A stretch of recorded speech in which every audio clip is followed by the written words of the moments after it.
ngoro dzongoto dzauya vakomana hondo yaJehovha watinonamata ngoro dzinopatsanura kururama nekusarurama ngoro dzinosandura mamiriro ezvinhu. There is a psychological bridge every Zimbabwean must cross in order for us to bring change to our country. We must all finally accept that what we see before our eyes is in fact real, and that yesterday's heroes of the struggle have become today's vicious and greedy leaders who brutalize the same citizens that they fought to liberate. In the history of mankind, this is not new. Consider Joseph Stalin, for instance. He was a hero of the Russian Revolution of 1917, and without his leadership, the Germans would have most likely overrun the Russians during World War II. He was even part of the troika of heroes of the war at the Yalta Conference of 1945, alongside such luminaries as Winston Churchill and Franklin D. Roosevelt.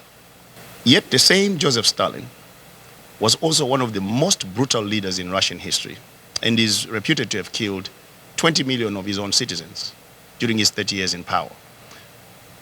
Now, just so you can be acquainted with his thinking, here are a few quotes from Stalin. The people who cast the votes decide nothing. The people who count the votes decide everything. A single death is a tragedy. A million deaths is a statistic. Ideas are more powerful than guns.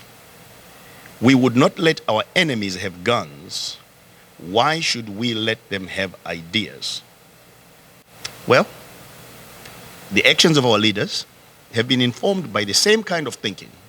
So we have seen the shameless rigging of elections, the wide-scale brutalizing of citizens, the fierce determination by those in power to keep new ideas away from the common man, lest he begin to question the leaders and demand their accountability. Let me say this to every Zimbabwean who will hear me. President Mugabe's threats against war veterans, against the church, against every Zimbabwean who wants change on Wednesday, July 27th, 2016, were not a mere lapse of judgment that can be overlooked. Minimizing the evil nature of those threats diminishes the anger we must feel, the courage we must summon, and the spiritual, material, and psychological resources we must marshal to confront and stop this madness in Zimbabwe, not tomorrow, but today. So the warning from Isaiah 5 verse 20 could not be clearer. Woe to those who call evil good and good evil, who put darkness for light and light for darkness, who put bitter for sweet and sweet for bitter. It is time the enforcers of our government's orders know that it is lawful to disobey illegal orders. It is time they see that the suffering of their own families and communities is the same suffering of the people they are ordered to brutalize. It is time they understood that their masters have options that are not available to the ordinary soldier and riot policeman to escape justice and the wrath of the people. Now, it may not be easy to disobey an illegal order, and it will certainly require courage to face the consequences of doing so. But it must be done because it is the right thing to do. There is an unassailable moral argument why President Mugabe should no longer be our president. There is also a clear constitutional one. The treatment of war vets, Douglas Mahia and Victor Matemadanda, the threats against the church, the continued inciting of hatred for white Zimbabweans and for citizens in the diaspora, the preferential allocation of state resources to members of ZANU-PF, all these violate the spirit and letter of the supreme law of our land. The same constitution outlines the duties of the president as follows.